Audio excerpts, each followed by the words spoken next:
Hello everyone, मैं हूँ आचार्य कोमल गोयल। मेरे फील्ड्स हैं एस्ट्रोलॉजी, न्यूमरोलॉजी और वास्तु, और हमारे साथ है डॉक्टर मनु सिसोदिया।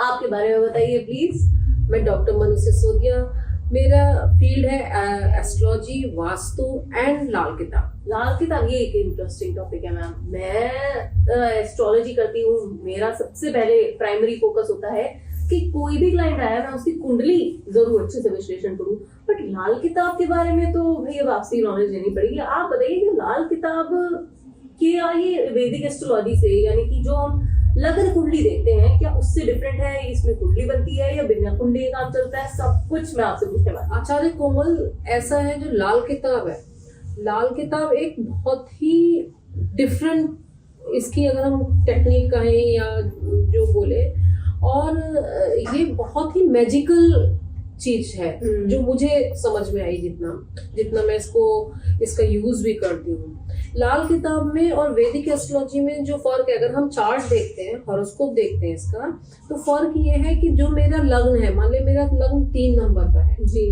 और तो लेकिन लाल किताब में लग्न हमेशा ही एक मेष होता है। अच्छा। 1 नंबर से ही कुंडली शुरू होगी आपकी, जहाँ भी कुंडली, कुछ भी कुंडली हो, कोई भी हो, आपकी कुंडली 1 नंबर से ही शुरू होगी। और दूसरा, अगर हम प्लैनेट्स की बात करते हैं, तो जो प्लैनेट की पोजीशन है, जो जिस घर में है वैदिक कुंडली में जी, वो पोजीशन वही रहेगी। सपोज अगर मेरी 3 नंबर की कुंडली है और मंगल वहां पे बैठा हुआ है, तो लाल किताब में वो 1 नंबर की कुंडली हो जाएगी, लेकिन मंगल मेरा वहीं रहेगा। यानी कर्क राशि, सॉरी मिथुन राशि में, मिथुन राशि का बोला, मिथुन राशि में कम मंगल है मेरा, अगर सपोज जी, तो अगर हम लाल किताब की बात करते हैं तो 1 नंबर की कुंडली हो जाएगी, 1 नंबर और मंगल लग्न में ही आ जाएगा, तो मंगल हमारा मेष में आ जाएगा। हाँ, और तीसरे भाव में आ गया। नहीं, भाव नहीं, भाव प्लेनेट की पोजीशन वही रहेगी, ओके, उन्हीं घरों में रहेगी। तो अब वो मेष का हो गया, ये वो मेष का हो गया। हाउस फिक्स रहेगा, हाउस फिक्स रहेगा, प्लैनेट्स फिक्स रहेगा, लेकिन जो हमारी राशि है, लग्न है, वो चेंज हो जाता है। वो 1 नंबर से चलता है और सेम सर्कल में 12 नंबर तक चले। ओके, उसमें हमने ये नहीं देखा कि मेरा लग्न वैदिक में क्या था, ये क्या था, कुछ भी हो आपका वैदिक चार्ट में, लेकिन लाल किताब में आके आपका 1 नंबर ही स्टार्ट करेगा और वो पूरा 12 नंबर तक सेम सीक्वेंस जाएगा। लेकिन हमारे जो ग्रहों की पोजीशन है जी, वो जो हमारे मेन कुंडली में ग्रह है, वो पोजीशन उसकी उन्हीं घरों में रही। हाँ, हाउस फिक्स है। ये मैं समझ पा रही हूँ। बहुत बड़ा डिफरेंस है। बहुत बड़ा डिफरेंस है मेरे, हाँ, ये क्योंकि यहाँ तो वो मतलब स्वामी हो गया अपने घर का, अपने घर का स्वामी हो गया, मेष राशि का हो गया, मेष राशि का हो गया। आपकी प्रिडिक्शन चेंज हो जाएगी, कहाँ मिथुन का मंगल और कहाँ मेष राशि का मंगल। तो अगर हम देखते हैं तो इस तरीके से पूरी कुंडली हमारी बदल जाती है, उसका प्रिडिक्शन। तो इसका मतलब पहले किसी का आपने date of birth, time of birth, place of birth लिया, तो क्या आप लग्न कुंडली बनाएंगे फिर उसको कन्वर्ट करेंगे लाल किताब की कुंडली में? हाँ, या इसके सॉफ्टवेयर अलग होते हैं, वो डायरेक्ट? पहले तो आपको अपनी वैदिक कुंडली तो चाहिए ही चाहिए उसके लिए, है ना? तभी आप डिफरेंस, अगर आप पढ़ाई कर रहे हो या आप समझना चाह रहे हो, तो आप कैसे करोगे? आपको वैदिक एस्ट्रोलॉजी पहले चार्ट चाहिए ही चाहिए, तब आप लाल किताब। यहाँ एक बहुत इंपॉर्टेंट बात ये कि अगर किसी को लाल किताब का एक्सपर्ट होना है तो उसे पहले वैदिक आनी जरूरी है। वो तो जरूरी है, पहले की सीढ़ी वैदिक तो है ही है जी, हमने वो तो करना ही करना है जी। अच्छा, ये एक बात और यहाँ पे थोड़ा सा इंटरेस्टिंग लग रहा है ये जानना, तो ये बताइए थोड़ा, जैसे मैंने हमेशा से वैदिक को ही मान्यता दी है और प्रेफरेंस दी है, तो मुझे ऐसा लगता है कि लाल किताब के जो उपाय होते हैं वो कुछ टोटके जैसे होते हैं और वो कुछ मतलब तांत्रिक टाइप के होते हैं। क्या ये सही है या मैं गलत हूँ? प्लीज। नहीं, इसमें मैं आपको बताऊंगी, ये लोगों में बहुत गलत मिथ है कि ये टोटके तांत्रिक उस पे है। वो तरीका उनका ऐसा है कि आपको लगेगा कि ये तांत्रिक है, कि रात के में गए, एक नारियल में चीनी भर के आपने कहीं मिट्टी में दबा दिया, ये कर दिया। लेकिन जो ये उपाय हैं, जो तांत्रिक वाले उपाय होते हैं, उनमें आप दूसरे को नुकसान पहुंचा रहे हैं। लेकिन लाल किताब में कभी भी आपके उपाय से किसी और को नुकसान नहीं पहुंचे। लाल किताब के जो उपाय हैं, जो भी टोटके हैं, वो आप अपने को चीजें पॉजिटिव होने के लिए अपनी कर रहे हैं, ना कि दूसरे को अपनी भलाई कर रहे हैं। सेल्फ उसके लिए है, न कि दूसरे को नुकसान पहुंचाने के लिए।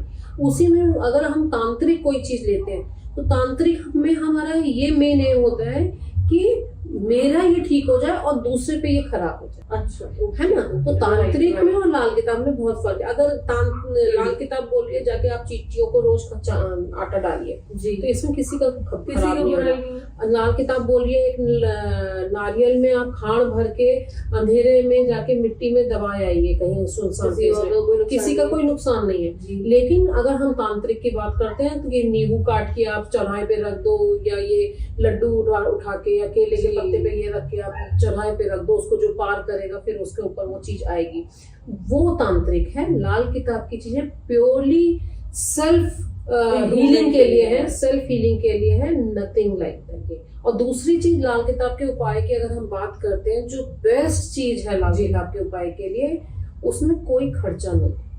मुश्किल से 10-20 रुपए, 50 रुपए, 100 रुपए, इससे ज्यादा खर्चा किसी में है ही नहीं। तो एक जो इंसान, अगर मैं देख रही हूँ कोई मेरे पास आया है कि बहुत फाइनेंशियल प्रॉब्लम है या थोड़ा सा लोअर लेवल से सोसाइटी के आ रहा है और वो भी चाह रहा है, वो कंसल्टेशन लेना चाह रहा है, या मैं उसको उपाय बताना चाह रही हूँ, तो जरूरी तो नहीं है ना आचार्य कोमल की मैं सबको बताऊं कि आप रत्न लो, आप वहां पे सोने की चीज चढ़ाओ, वहां चांदी की चीज चढ़ाओ, इसको दान ये दो, उसको वो दो, वो बेचारा नहीं कर सकता। तो जो लाल किताब के उपाय है वो सोसाइटी में लोअर लेवल से लेके हाई लेवल तक के लोगों के लिए, सभी के लिए है, और बहुत आसानी से कोई इनको कर सकता है। बिल्कुल डेली यूज में, जैसे हम डेली अपनी लाइफ जो करते हैं, जी, चिड़ियों को दाना डाल देना, पानी दे देना, चींटियों को खाना खिलाना, भूखे को खिला देना, बहुत सिंपल इसके उपाय होते हैं जो हम कर सकते हैं। और जहाँ तक कि वैदिक एस्ट्रोलॉजी की बात है तो वहाँ ज्यादातर सारी चीजें लग्न के चारों ओर घूमती है। मतलब मेरा फोकस भी यही रहता है, वैदिक एस्ट्रोलॉजी में फोकस ये है कि आप पहले अपनी हेल्थ और अपनी बॉडी को ठीक रखिए, तो आपका पैसा, आपका लव लाइफ, सब कुछ अच्छा रहे। सब कुछ अच्छा। तो यहाँ सब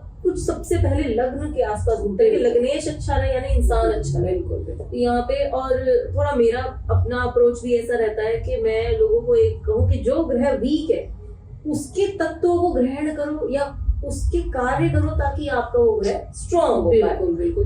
जो ग्रह हमारा वीक है, हमने उसका पक्का से, जैसे हम बोलते हैं कि अगर वो 6, 8, 12 का स्वामी है तो हमें उसका दान देना चाहिए और कोई चीज धारण नहीं करनी चाहिए। और उसी तरह 5, 9 लग्न का कुछ है उसका धारण करना चाहिए। तो वो चीजें करते हैं। तो हमारे को जो लाल किताब है, मैं फिर से लाल किताब पे आऊंगी कि लाल किताब की जो चीजें हैं वो बहुत सिंपल, सस्ती और टिकाऊ है।